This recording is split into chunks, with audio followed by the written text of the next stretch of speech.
এখন আমরা শিখব কিভাবে আমরা আমাদের ওয়ার্ডপ্রেস ওয়েবসাইটের অ্যাক্সেস অন্য আরেকজনকে দিতে পারি এবং অ্যাক্সেস কিভাবে ডিলিট করতে পারি। আমরা একটি ওয়ার্ডপ্রেস ওয়েবসাইট ক্রিয়েট করার পর এরকম একটি ইন্টারফেস আমাদের সামনে ওপেন হয়। এখানে আমাদের ইউজার নেম অথবা ইমেল, নিচে এখানে পাসওয়ার্ড দিয়ে আমাদের লগ ইন করতে হয়। আমরা যখন ওয়ার্ডপ্রেস সাইটটি ক্রিয়েট করি তখন সেখানে আমাদের ইউজার নেম এবং পাসওয়ার্ড দিয়ে সাইটটি ক্রিয়েট করতে হয়।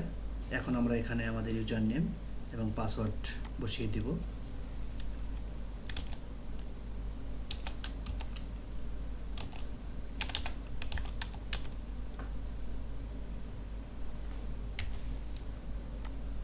এখানে পাসওয়ার্ড দিয়ে দিই। নিচের বক্সটিকে টিক মার্ক দিয়ে দিব, রিমেম্বার মি, লগ ইন, এখানে ক্লিক করে দেব। আমরা আমাদের ইউজার নেম এবং পাসওয়ার্ড দিয়ে ওয়ার্ডপ্রেসের ড্যাশবোর্ড বা অ্যাডমিন প্যানেলে প্রবেশ করেছি।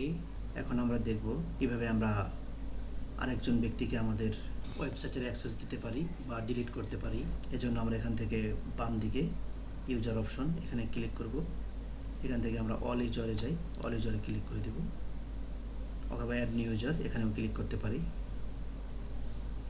এখানে দেখুন, এখানে আমাদের ওয়ার্ডপ্রেসের এই সাইটটিতে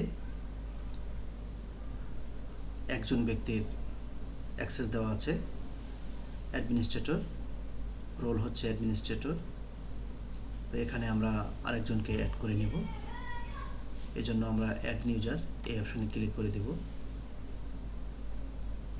তারপর এখানে আমরা ইউজার নেম দিয়ে দিব।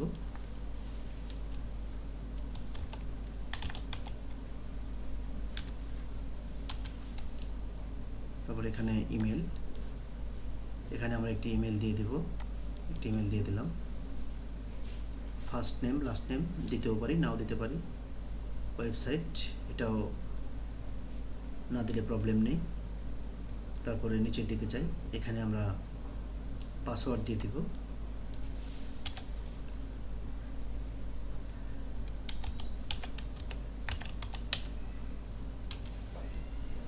এখানে আমরা একটি পাসওয়ার্ড দিয়ে দিলাম। তারপর এখানে আমরা কনফার্ম পাসওয়ার্ড, এখানে টিক দিয়ে দিলাম। সেন্ড ইউজার নোটিফিকেশন, এটাকে আমরা টিক মার্ক দিতেও পারি, নাও দিতে পারি। তো এটা এরকমই থাক। নিচের দিক থেকে আমরা রোল, এখানে আমরা অ্যাডমিনিস্ট্রেটর এই অপশনটি সিলেক্ট করে দেব, অর্থাৎ যে ব্যক্তি অ্যাক্সেস পাবে সে এখানে সব কিছুই করতে পারবে। আমরা এটা সিলেক্ট করে দিলাম। তারপর নিচের দিক থেকে আমরা অ্যাড নিউ ইউজার, এখানে ক্লিক করে দেব।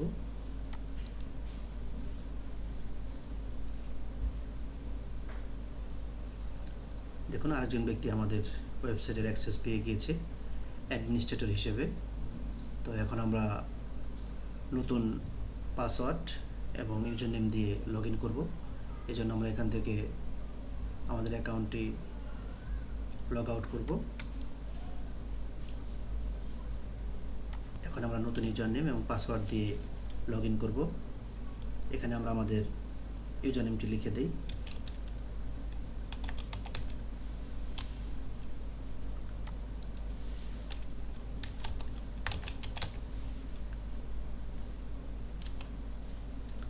এখানে আমরা রিমেম্বারে টিক দিয়ে দেই, লগ ইন, এখানে ক্লিক করে দেই।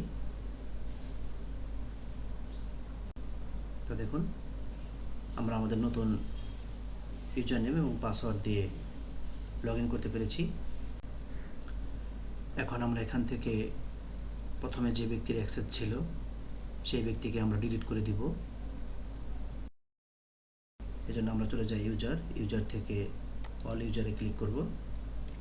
এটা হচ্ছে আমাদের প্রথম ব্যক্তি আর এটা হচ্ছে সেকেন্ড।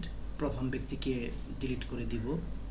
এখানে ডিলিট অপশনে ক্লিক করলেই এই প্রথম ব্যক্তিটি তিনি এখান থেকে ডিলিট হয়ে যাবে, সে আর এখানে অ্যাক্সেস করতে পারবে না।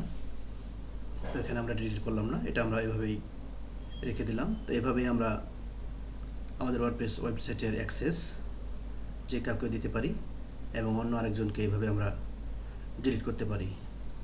আশা করি আপনারা সবাই এই কাজটি করতে পারবেন। সবাইকে ধন্যবাদ আমাদের ভিডিওটি দেখার জন্য।